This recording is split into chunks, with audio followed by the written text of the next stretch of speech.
Ana, e a gente vê lá no YouTube, né, muito estudo, palestra sua ali, e às vezes é lógico que o palestrante ele traz ali alguns aspectos pessoais, né, mas muitas vezes não, né, a gente fica sem saber, né, e como a gente estava até conversando ali antes, é legal a pessoa ver que muitas vezes o caminho pode ser parecido ou igual, né, daquele tarefeiro que está no bem, né.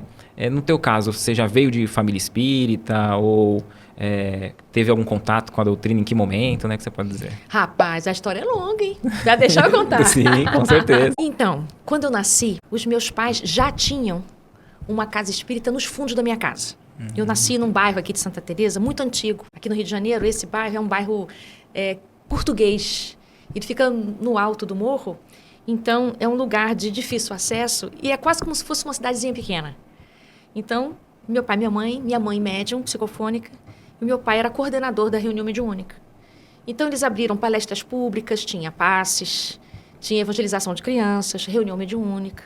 E isso era assim, um quintal grande, meu pai mesmo construiu uma sala maior e uma pequenininha.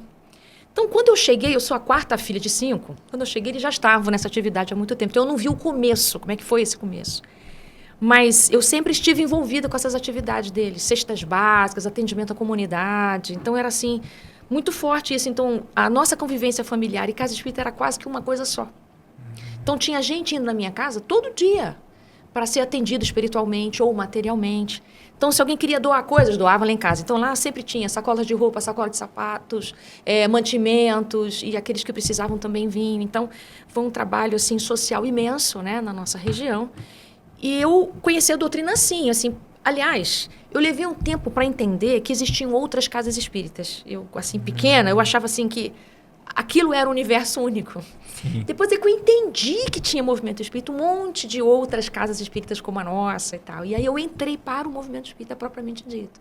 Aí é que eu fui frequentar a mocidade espírita e aí a minha trajetória Em outras casas? Em outras casas. E seus pais continuavam com... Continuavam lá com um atendimento mais dos adultos, porque não tinha a mocidade espírita na nossa casa, né?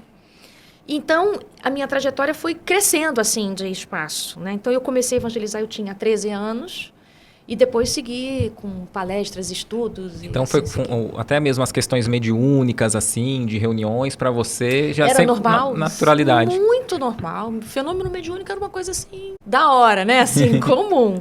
E da minha mãe dar passo na gente em tudo aquilo que a gente sentisse, dor de cabeça, virose, né? Então, era uma coisa comum. E muitos médiuns transitavam na nossa casa também, né? Se formaram, aprenderam a mediunidade. Então, eu conheci aqueles espíritos protetores da casa, né? Muito pequena, conversava com eles, os escutava. Então, eu realmente... Materializado ou não, através de psicofonia? Não, através